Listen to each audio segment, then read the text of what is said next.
This week we are exploring columns and how to write a variety of types of columns. First, what is a column? A column is a reoccurring piece or article in a newspaper, magazine, or other publication. It is written by a columnist. What makes it different? It is a regular feature in a publication. Oftentimes, columns will appear a couple times a week or at least weekly. It is personality driven by the author. The author chooses the topics. The author chooses things that are interesting to them or that they have an opinion about.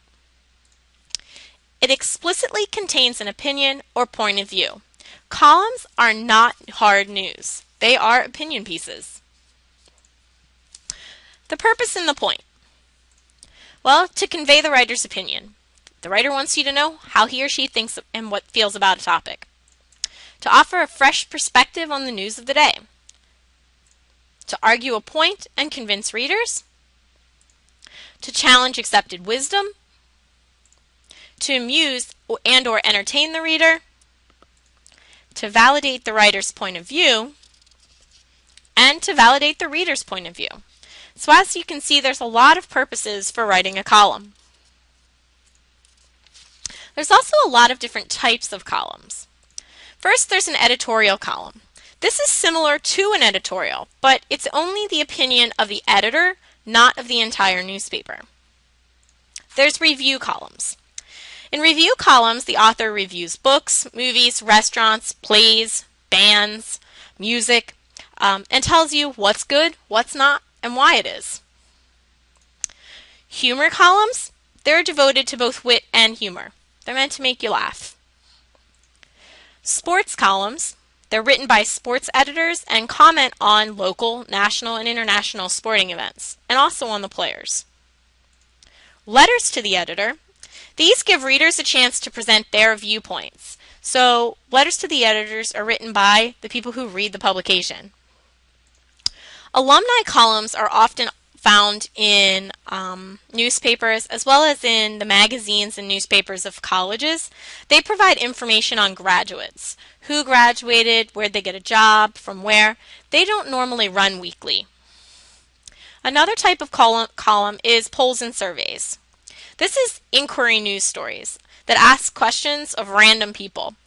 So maybe there is some really controversial thing going on in the news and they want to know what the average citizen thinks. So they'll go out and do a poll or a survey and then talk about the results in the column. The last type of column is a personal column. These recount personal experience of the writer, things the writer has done and accomplished. Specifically this week, we want to look at humor columns because I'm going to ask you to write a humor column. Things to keep in mind about humor columns is they contain original humor. They're not just recanting the recent joke your great-grandmother told you. You want to think about things around you that you've experienced that are funny. For our purposes in student newspapers, they focus on school and student life. If you look around your school on any given day, there's plenty of humorous things that happen. They should avoid trivial items, so things that are unimportant. We need to remember that variety is important. If you're constantly making fun of the same group of people or person, or only talking about, lunchroom humor, you might lose people's interest. They should also appeal to a large segment of the school population. You want lots of people to find them funny, not just a small group of people. A little bit more on humor columns. Some techniques that you should keep in mind. Puns. Think about plays on words. There's lots of homonyms and synonyms out there that can make for interesting humor columns. Verse is also an interesting way to write a humor column. Think about using some humorous poems. Anecdotes, brief accounts of amusing incidents. So describe something that happened between you and your friends or something that you witnessed. Parody is also a technique that's often used in columns, where you mimic the style of an already well-known author. Caricature is also another technique. This is where you exaggerate the features of a well-known person or place. So you make somebody's like OCD be overly obvious by it's the way you would do character. Some ways to go about writing your humor column. Well, first you need to select your topic. Okay, so look around you. What could you write about? Second, stretch the imagination. You're writing a column. In many ways, this is creative writing for a newspaper. Turn the sublime into the ridiculous. This is where you exaggerate. You go beyond the normal scope in order to make something funny. But one thing you do need to keep in mind is you want to be careful not to offend someone.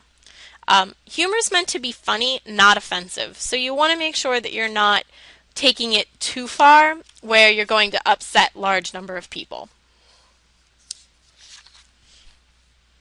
So keep these things in mind this week as you're working on your humor column. The second column that I'm going to ask you to write this week is a movie review. Some things to keep in mind as you are becoming the movie reviewer. A good reviewer should do the following things. They should be honest. They should have integrity. They should be open-minded. They should have humility. They should have charity. In other words, criticism need not be destructive. And they should be mature. You're not going to like everything you review, but it is somebody else's hard work. So you want to make sure that you're being mature and being honest at the same time. Some other things about movie reviews, they need to be timely. Oftentimes it pays to see if you can get into a movie before it's going to open, and oftentimes movie theaters will hold opening reviews for journalists. The same thing with plays. You want to make sure that you're running your review when it is still news. Movie reviews should deal as little as possible with the plot. You're not summarizing what happened in the entire movie. Instead, you're telling me what was good about it, what was bad about it. Movie reviews should never divulge a surprise ending or a plot twist. Don't make people not want to go see the movie. They should compare and contrast. You want to compare the actors and directors' work on this movie with their previous work. Is it similar? Is it similar characters? Is it similar style? Or is it very different? It should assess the story itself. Was it believable? Was it too trivial? Was it too cliche? Okay. It should also comment on the costuming and scenery. Were these things done well? Were they not done well? Was the setting off, or was it perfect for this movie? And last, movie reviews should include the rating. This gives people a guide as to knowing who they should take to the movie and whether or not they might like it themselves. So these are the things you should keep in mind as you are choosing a movie to review this week, which is one of your assignments.